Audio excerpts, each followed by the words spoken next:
Welcome to Raising OKC Kids, Conversations with Metro Family in Oklahoma City. I'm Erin Page, and today I am thrilled to be joined by Deputy Chief Bryan Warner of the Cherokee Nation to talk about opportunities to experience Native culture. Welcome. Thanks so much for being here. Well, OCO, Erin, and it's a pleasure and it's an honor to be here, especially under that umbrella of parenting. I think that's something that most of us, and I hope that most people get to enjoy in life, the thrills and the highs and lows, both. But in all, we just try to, produce well-rounded individuals that become really good citizens, and. But here's the thing: when things don't go the way that we always need it, that love and that compassion and tolerance. Somebody told me once, a Cherokee elder said, in order for your children to be tolerant, you have to practice tolerance with them. So I kind of take some of those things to heart. So thank you again for having me. I love that. That's just a perfect note to kick us off this morning. Thank you for sharing that. And that's something I need to remember in my parenting journey too. Trust me, I think of that often with my three young boys that I'm raising with my wife, Mako. We often look at they do great and wonderful things, but then, as parents, we see all the little things that we wish they would do better, and all that. But also too, sometimes it's good to let them tell you all the things that they wish you did better as a parent. So that's great. I was just having that conversation with my almost 11-year-old last night. She was giving me some feedback. Absolutely. Well, the older when they hit that middle school age, I've got one going into the 6th grade. He's 12, and that's Luke, my middle son. It's kind of the questions are coming at a rapid pace, and they hold you to your word on a lot of different things. There's so it's a very important transition period during that time. Definitely, for sure. Well, I want to tell our listeners a little bit more about you before we get started. Okay. Deputy Chief Warner was elected to serve in his current role in 2019. He has championed cultural and language preservation, workforce training and readiness, and expanded opportunities for Cherokees to pursue education. He formerly represented District 6 on the Cherokee Nation Tribal Council, where, among many other initiatives, he was an advocate for the Cherokee Nation Foster Area Program and worked diligently to bring positive changes to his district. He holds a bachelor's degree in biology and a master's in education. Prior to becoming deputy chief, he served as a science instructor at Carl Albert State College, teaching chemistry, biology, microbiology, and botany. He later assumed the position of campus director at the Saline campus before being elected to serve full-time as deputy chief. He was named a distinguished young alumnus by Northeastern State University and has been recognized for his leadership role by several national Native organizations. As he mentioned, he and his wife and their 3 boys make their home in Tahlequah. So let's start with your role as dad. What are some of your favorite activities to enjoy with your kids and your family? Oh, as a father, for us, we're a very active family. My wife and I both grew up. We had fathers and mothers that worked at the local racetrack, Blue Ribbon Downs in Salisaw, and so I come from a family of horsemen and horsewomen that raised us up. So we were, in the horse racing industry, and we were mainly quarter horses. Competition is always fierce, but yet your competition is yet your family member, your extended family, of the people that you work with all week. We worked together. We had the highs and lows together. But then on Friday, Saturday, Sunday, that was the people you were competing against, and you had to put that aside. And then because you were back in on Monday, but as a family, we're no longer in the horse racing industry, but we're into the competitive sports. I mean, my 3 boys, they've all played baseball, started out in t-ball. They've all wrestled a little bit. They've all played a little bit of basketball. They all played some football. So that a lot of our time has been spent in those types of competitive arenas. And then, we've tried to, as we grew up on the racetrack, it was 7 days a week, and there was all these little built-in pieces of what I call an excuse to not go to church on Sunday, if you will. But my mother, and I believe my wife's mother, they my mother grew up in church in South Central Arkansas. So that, as they talk about that mustard seed of faith, how it can move mountains. Well, I watched that little bit of what she brought into our lives. It moved mountains for us at specific times in our lives. So we've tried to pass that on to our kids and be productive members of a church, and not just that, but as a family, really understand what that relationship is with our Lord and Savior, and to each its own. It's because it's a unique relationship. So those are some of the things that we really try to tie in together, and family and friends. We live in a small community of about 8,000 people, and being a part of the Cherokee Nation has expanded our boundaries as far as just growing up in a rural town of Salisaw. But we spend a lot of time with friends and our other family members that are out there, and try to make the best of the weekends that we can at the lake. We have a lot of beautiful lakes around, but for the most part, we hit headlong into, when we hit school, it's still like right now we're just finishing up the baseball season. We started in March. We started practice a little bit in January. We practice one day a week and kind of build up. But so you're looking from March all the way to July, we are in baseball, whether it's high school baseball, whether it was 12 and under, or whether it was the T-ball team that I coached with my youngest son. So we're wrapping that up. And quickly, as we talk about this, I think today's the first coaches meeting for youth league football and everything. So that kind of culminates everything. It goes from one sport to the next, but we cannot, we try not to miss out on the opportunities to go and enjoy family, enjoy our friends, and make the best of what the day and what the Lord's brought for us. What is it like for you as a dad? You've got 3 boys. You're obviously very involved in their lives, but then you also have this big professional role. So how do you balance the two? And how, I know a lot of parents deal with guilt when they're at work, they're thinking about their kids. When they're with their kids, they're thinking about work. So how do you deal with that in your life? Oh, that's very real, very prayerfully, first and foremost. I mean, I think that's probably the most important thing. And then, in sharing and fellowshipping with your colleagues and your friends about how they cope and get through these things. But I've talked to a lot of our Cherokee elders, and they talk about balance, and a lot of that balance in the sense of, our heart knowledge and our head knowledge, and how we can keep that, and try not to be too logical and try not to be too emotional, but find that spot. And for me, I felt like that when I came into my role that, I grew up training racehorses. I went to college. I worked at a rock quarry that my family owned for a few years. And then I finished school and I started teaching at Carl Albert State College. And from that, I met individuals, and I met a very interesting man, and he's a Cherokee elder that I hold near and dear. And he talked about being in balance. And when I came into this role, he said, "You're a family man first," and being a family oriented, that's very Cherokee. And so that we do struggle with the guilt feelings. But for me, it's always, if I have that opportunity, I don't try to weigh things out.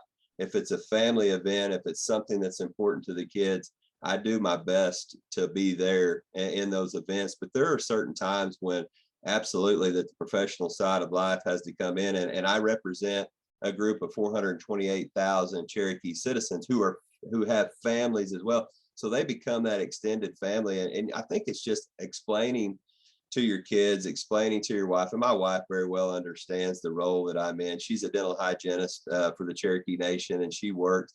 It's good when I can include them into my side. Just this week, we shared time together at Intertribal Council with the 5 civilized tribes, and they got to go with me and experience these things. They may be out at the swimming pool, or they come to the banquets with me. So it's very important that we both have that understanding, and because I don't want them to say, "Hey, I only come spend my time with you," and I don't allow them to come back over on that other side. I'd love for them to be more a part of what I do. And then I think that will help us find that balance. But that guilt feeling, those those are things that have to be, for me, they just have to be prayed about, and just know that you're putting the right foot there, because I feel like the Cherokee people, they elected an individual that is a family man, and being family oriented is very Cherokee centered in that value of traditions and how our everything is structured. And we're a matrilineal society. So that being said, my wife being Cherokee as well, she sets the tone of the household, and I'm the keeper of that tone. And when she decides to make those shifts and do those different things, we work together as a unit. So I think the togetherness, being open and honest with one another, and that doesn't mean there's not going to be arguments and hard times. I mean, that's just the reality that we live in. And sometimes I'm going to hit the mark, sometimes I'm going to miss the mark, and being able to admit it and have self-reflection each and every day is very important in my role. That is such important perspective. Thank you so much for sharing that. Let's talk about the 70th Annual Cherokee National Holiday that is coming up over Labor Day weekend.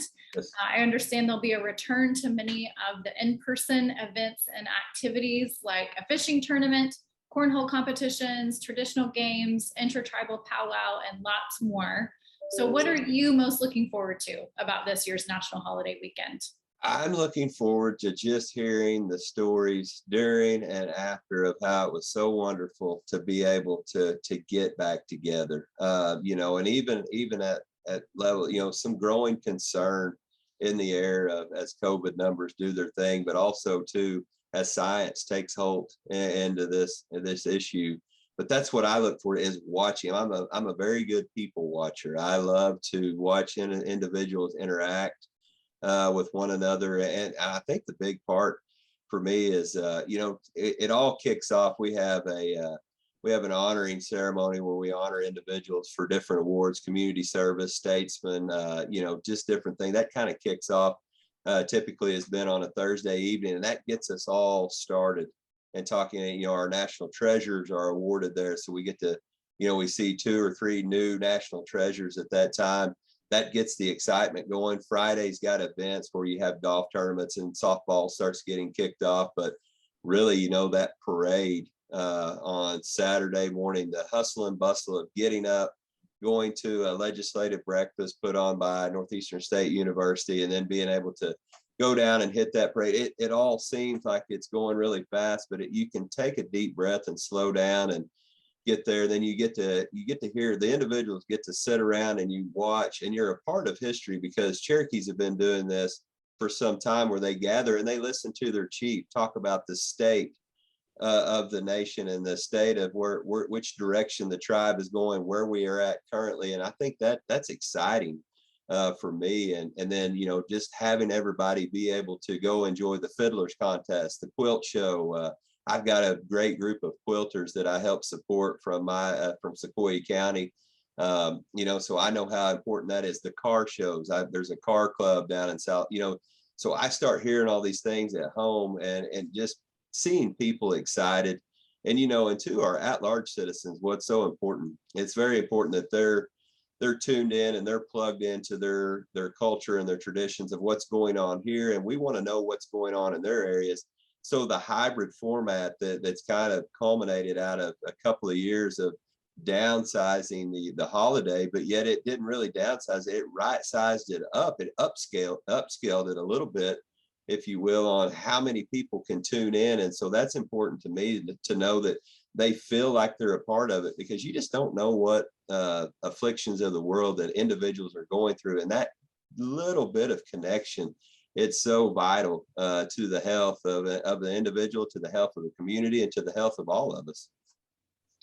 So tell us more about those virtual opportunities. How, if people can't come in person, how can they tune in? Well, and I think, we'll have a live stream on certain events and different things. So all of this information is going to be passed out in a multitude of ways, whether it be advertising in, your local newspapers and sending this out, or finding our email. That was what was so important about our Gadugi portal and getting citizens connected on there. It was a way for us to get information to them very quickly. And most people, I'll pause here a moment to talk about our traditional artists that that deal into the, they take you back in history, and back in time, and they take you to pre-colonial times, with their craft, and whether it be basketry or pottery or whatever it is.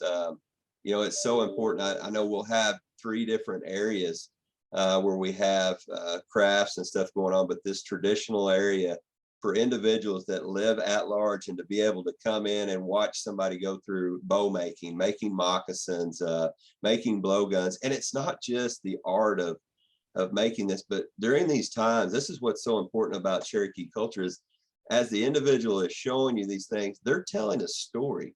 And they may go back to some traditional storytelling, because we have national treasures that do this, but as they're doing these things, they talk about these little instances of time that are really snapshots from the past that can help any individual really start to understand what they're going through today, and note that our tribe went through so much more than what we've even been through in today's time, because of modern technology and the things that we have to get us through these rough times. It just wasn't there then. But these telling of these stories, there's medicine in telling these stories. There's medicine when a Cherokee cooks food. It's just like, whether it's the mother or the father, the mood and the atmosphere that they have about them at that time, that goes into that food, and those that eat that food, that's good medicine. So that's why it's so important to have a full heart of hope, have a full heart of joy and love, because that can be extended in not only in telling your story, not only in cooking that food, not only in weaving that basket,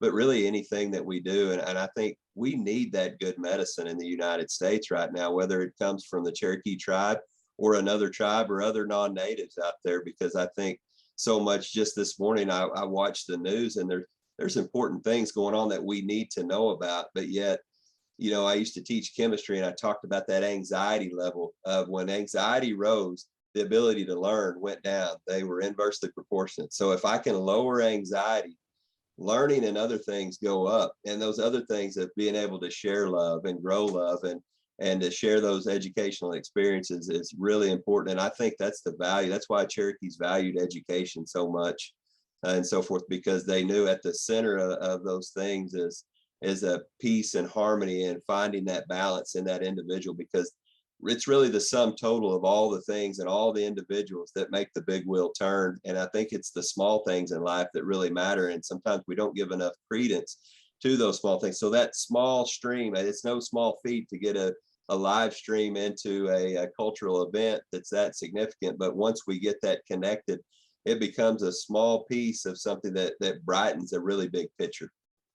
Absolutely. We talk so often at Metro Family, and I know I experience it in my own household, that when we stop to have fun together or to learn together, it does wonders both for our physical health and our mental health as a family. So not only are there some really exciting activities to take part in over the weekend, but I love that you have brought this up, that it's good for families' mental health to engage in an activity, an event like this. Yes.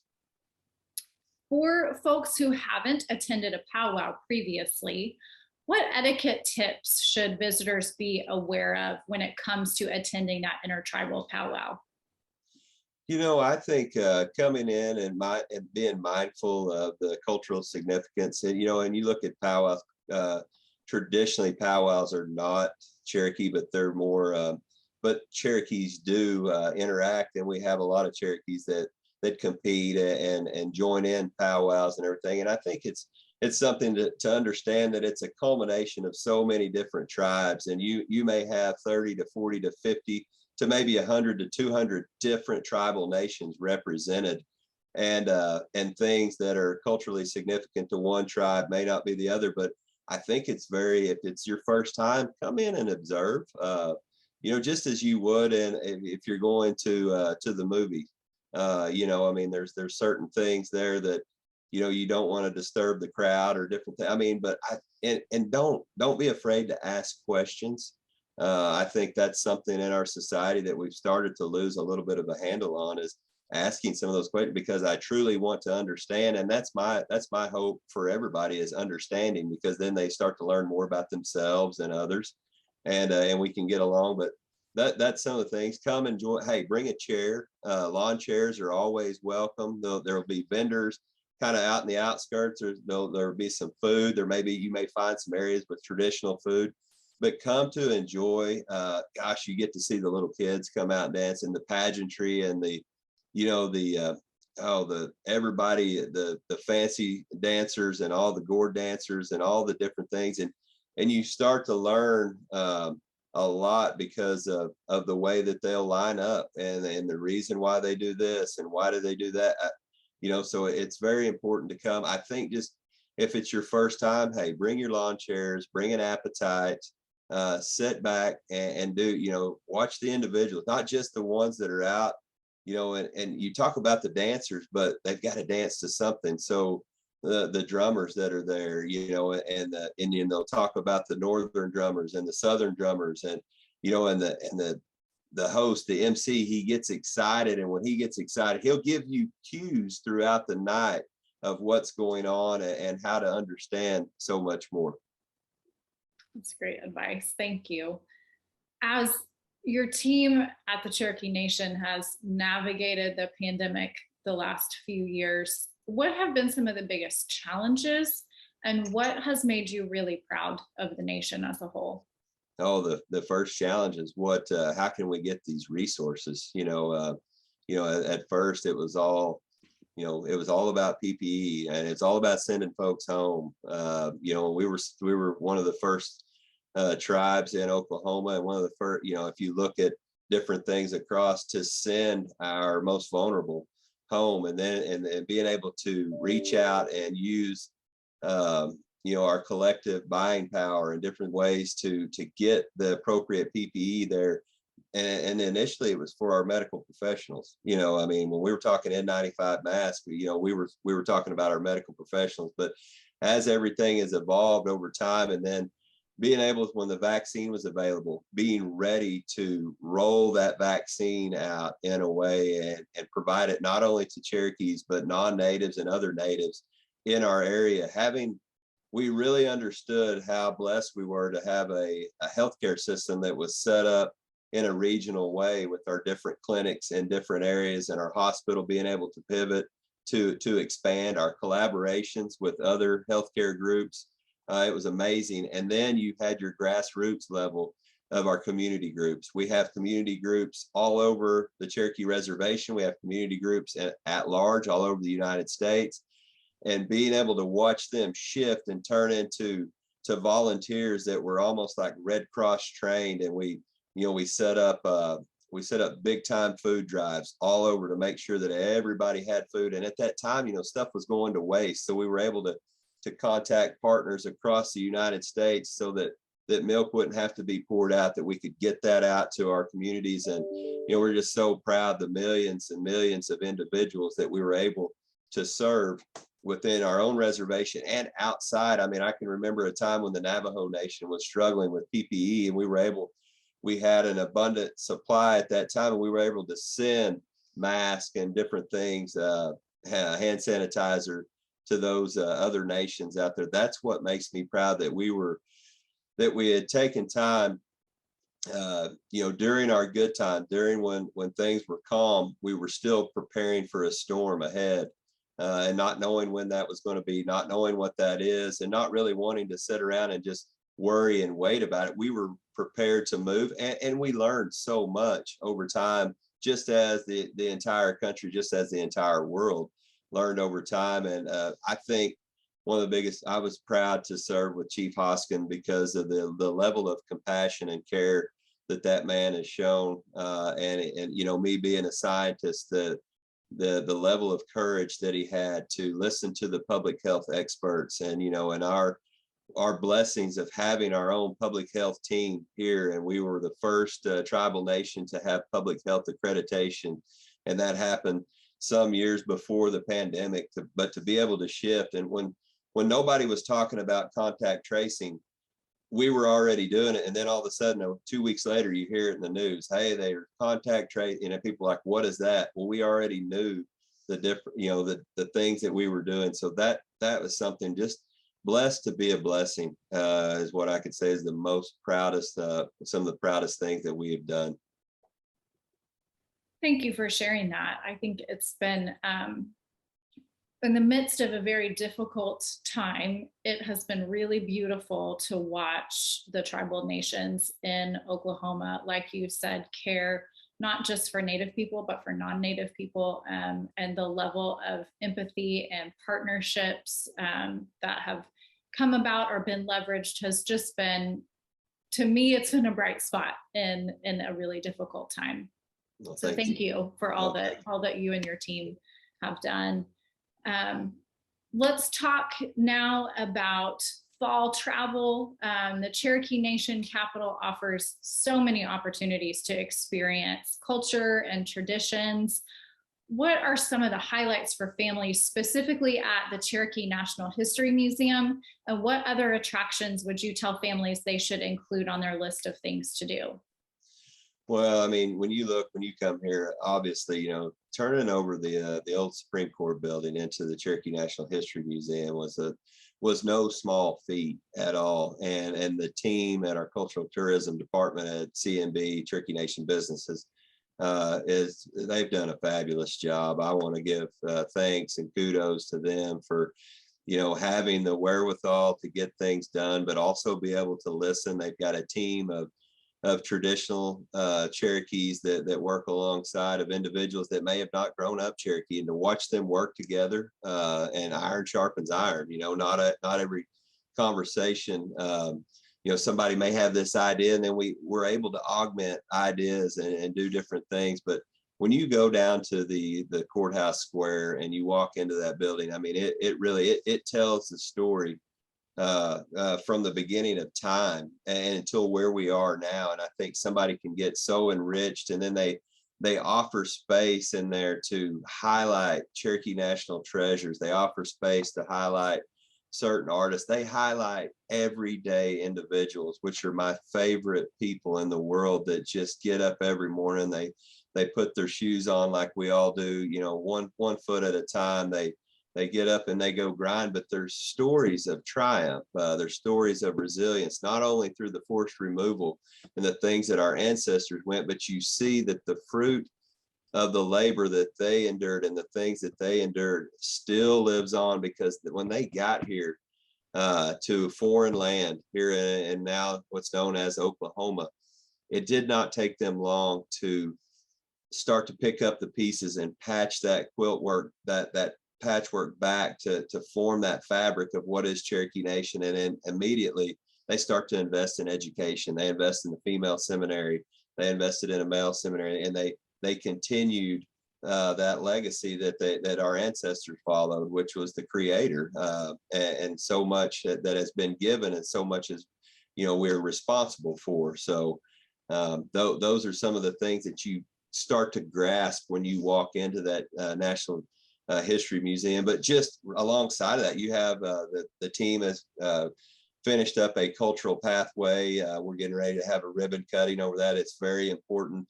And it's really just an area, because there's an area down there where there's the art market, there's the prison museum, there's so many other little niches in there for any individual to find that has that curiosity of what went on here and why and so much. But you start to get outside the boundaries of what is Cherokee capital of Tahlequah, and you quickly see that we have other places to go, like in the Saline Courthouse, beautiful property there, one of our former district courthouses from long ago, and they've come in and revitalized that. And when you go there, you get to see another Cherokee artist highlighted, or an individual, or a national treasure. So they start to rotate these things. You know, and at former times, we're undergoing a transition at the Cherokee Heritage Center, and we're hoping to see great new things there. But still, that ground out there, it's very sacred to many, because so many people grew up going to watch the Trail of Tears, a Trail of Tears show that they had many years ago. And so many Cherokees work there as volunteers during the summer. I love hearing the stories. You start to drift down to my area in Sequoyah County, and you'll run into Sequoyah's Cabin. And we, the Cherokee Nation, about 2017, we took that over from the state. We came in, the cabin's been preserved by an old WPA project. So they built a rock building around that cabin. We came in and give it a fresh new look as far as the exhibits and different things. So just something to find for everybody. And then when you're here in this area, we have great water. I mean, water is so sacred to the Cherokee people. It's a way of life for many of our traditional individuals, and it should be a way of life for more. But our Great Lakes are, Tenkiller Lake, the Grand Lake of the Cherokees. You look at Illinois River, Barren Fork Creek, the Blue Hole up in Salina. There's so many different places to see. Excuse me, just always want individuals to come and see what we have and get outside. Once you get to Tahlequah, it can help focus your mind. But there's so many other things and so many other areas that are important to us. And I'll tell you right now, many people, they go to the clinic. We have a 469,000 square foot health clinic here in Tahlequah. And just as our other clinics on the outskirts of our reservation in different areas, these places are like museums themselves, because they take local artists, they fill those buildings with artwork, not only from kiddos all the way up to our elders. So it's so important, and we give tours of these places. And when you're in Salisaw, you go to the Redbird Clinic, you see things about Redbird Smith, whose birthday will be celebrated. It's been being celebrated at our traditional ceremonial grounds this week, and will be culminated tomorrow, which is celebrated on July 19th. So you start to see who is Redbird Smith. You get to see an actual picture of Redbird Smith. You start to learn about the Mother Fire. You learn about all the different stories. So I just encourage everybody to get out, to come to Northeast Oklahoma, come visit the Cherokee Nation Reservation, because I can guarantee you there's something here for each and every one. We have places that we've recently taken over, but we're not quite ready to unveil. But like the Dwight Mission, which is down in Sequoyah County, which was a mission ran by the Presbyterian Church. We have great plans. I hope one day that we can have another interview and we can talk about what we want to do there and so forth. But when individuals come in, it's a holiday season. I have this vision. We have so many people that come to Tahlequah, that come to the area. I hope one day that we can start to put individuals from California, from Arizona, from Texas, wherever they're from, Cherokees, that come back home to visit. Maybe we can send them to places like Marble City. Maybe we can send them to places like Kenwood, Oklahoma, Wycliffe, where you find these are densely populated Cherokee communities where you will hear the language. And that's something that I haven't mentioned, but everything that I've talked about today centers on the Cherokee language. Without our language, what do we have? And to our public health issues, to our educational issues, to our economic development issues, you have to look back to the language, and that will take you back, and that will find that simple answer to that so complicated problem that's out there. There really is so much to do in the area for families, whether they want to enjoy the outdoors, like you mentioned, or the incredible public art that seems to be everywhere in the area. Great museums. There really is so much to do. People could come up for a weekend or spend an entire week. Absolutely. So looking toward the future, what is your vision for what you hope to see the Cherokee Nation achieve over the next couple of years? And how does being a dad influence your vision? I hope obviously we want expanded opportunities, but coming out of higher education, we always had a mission statement, and I first and foremost, if we have a mission statement and it reads a certain way, I want that to resonate with individuals, and I want that to resonate specifically with individuals that work at the tribe, that volunteer for the tribe, because if that's what we say we do, I first and foremost, I want to always do that at the best way possible. And that requires assessment. What are we doing? How are we doing it? How can we do it better? But the expanded opportunities, programs, initiatives for individuals.